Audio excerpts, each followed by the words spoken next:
কলকাতা শহরে শুভেন্দু অধিকারী টুইট করেছেন। শুভেন্দু অধিকারী টুইট অনেক কিছুই করেন। শুভেন্দু অধিকারী আজ যে টুইটটা করেছেন সেই টুইটে এই ছবিটা পোস্ট করেছেন। এটা শুভেন্দু অধিকারীর পোস্ট করা ছবি। বাস থেকে এই পতাকা খোলা হচ্ছে। কেন খোলা হচ্ছে, কি কারণে হঠাৎ করে খুলছে? চারপাশে ভারতের পতাকা দেখছি, অন্যান্য পতাকা দেখছি, কিন্তু এই পতাকাটা খুলে ফেলার বোধহয় কোনো নির্দেশ দেওয়া হয়েছে। শুভেন্দু অধিকারী টুইট করে বলেছেন, কি বলেছেন সেটা আমি শোনাবো, কিন্তু শুভেন্দু অধিকারী টুইট করে যে ঘটনাটার কথা উল্লেখ করেছেন সেই ঘটনাটা বা সেই অভিযোগটা মারাত্মক। আমি কোনো মন্তব্য করব না, আমি শুধু ছবি দেখাবো। একটা বেসরকারি বাস, যে বাস করে আমরা গরমকালে এপাড়া থেকে ওপাড়া যাই, ধরুন পাক সার্কাস থেকে খিদিরপুর যাই, বা খিদিরপুর থেকে ধরুন মৌলালি যাই, মৌলালি থেকে হয়তো স্বামী বিবেকানন্দের বাড়ির কাছে আমরা নামি। অনেকগুলো ফ্ল্যাগ দেখছি, ভারতের জাতীয় পতাকাও দেখছি, কিন্তু একটা পতাকা খুলে নেওয়ার ছবি।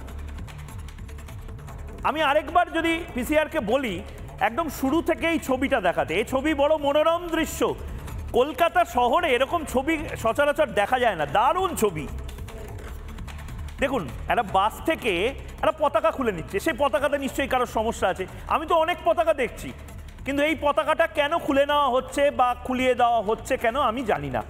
আমি ভাই কিছু জানি না, আমি ভাই কিছু মন্তব্য করতে পারবো না। আমি শুধু শুভেন্দু অধিকারীর যে টুইট, বিরোধী দলনেতা যে ভিডিও পোস্ট করেছেন, সেই ভিডিওটা আমি আপনাদেরকে দেখালাম। আমরা শুভেন্দু অধিকারীকে জবাব চাই বাংলার এই টপিক এবং কিছু প্রশ্ন দিয়ে আমাদের প্রতিনিধি অনুপম শুভেন্দু অধিকারীকে পেয়েছিল একটি মহাবীর জয়ন্তীর অনুষ্ঠানে। সেখানে শুভেন্দু অধিকারীকে প্রশ্ন করেছিল। শুভেন্দু অধিকারী নিজের বক্তব্যের দায় স্বীকার করছেন। শুভেন্দু অধিকারী কি বলছেন, কেন টুইট করেছেন, একবার শুনে নি। আজকে আপনার একটা টুইট এই মুহূর্তে শোরগোল ফেলে দিয়েছে, উদ্বেগ বাড়াচ্ছে। এই টুইটের এই ভিডিও কোথা থেকে আসলো এবং যা ছবি আমরা দেখছি, উদ্বেগ বাড়ছে তো? ছবি কোত্থেকে এসছে দেখেছেন? রামলীলা ময়দানের কাছে জয় শ্রীরাম লেখা ধ্বজ, বিজেপির পতাকা নয়। বিজেপির উপর লোকের ভালোবাসাও থাকতে পারে, রাগও থাকতে পারে। হিন্দুদের আস্থার প্রতীক হচ্ছে তার ধ্বজ। যেমন জৈন সমাজ এই কালারের পতাকা ব্যবহার করেন। আপনি বলুন, সেখানে র্যাডিক্যালরা তারা দাঁড়িয়ে থেকে ইনসাল্ট করে ওই ড্রাইভারকে দিয়ে ধ্বজটা খোলালো। এটা স্বামী বিবেকানন্দের জন্মস্থানে টলারেবল? স্বামী বিবেকানন্দ কলকাতার সিমলা স্ট্রিটে জন্মগ্রহণ করেছিলেন। স্বামীজির মাটিতে গেরুয়া ধ্বজ ড্রাইভারকে দিয়ে খোলালো রেডিক্যালরা, দাঁড়িয়ে হর্ষোল্লাস করছে।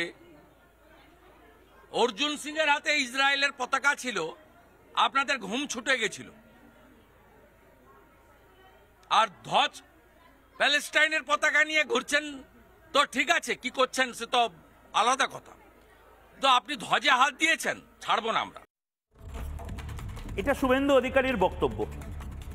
রিপাবলিক বাংলা এই ভিডিওর সত্যতা স্বীকার করছে না, কারণ এই ভিডিও বিরোধী দলনেতা নিজ দায়িত্বে পোস্ট করেছেন। নানা ধরনের কন্টেন্ট দেখার জন্য লাইক করুন, শেয়ার করুন আমাদের ফেসবুক পেজ, সাবস্ক্রাইব করুন আমাদের ইউটিউব চ্যানেল। পাশাপাশি অন্যান্য ব্রেকিং নিউজের জন্য অবশ্যই চোখ রাখুন রিপাবলিক বাংলায়।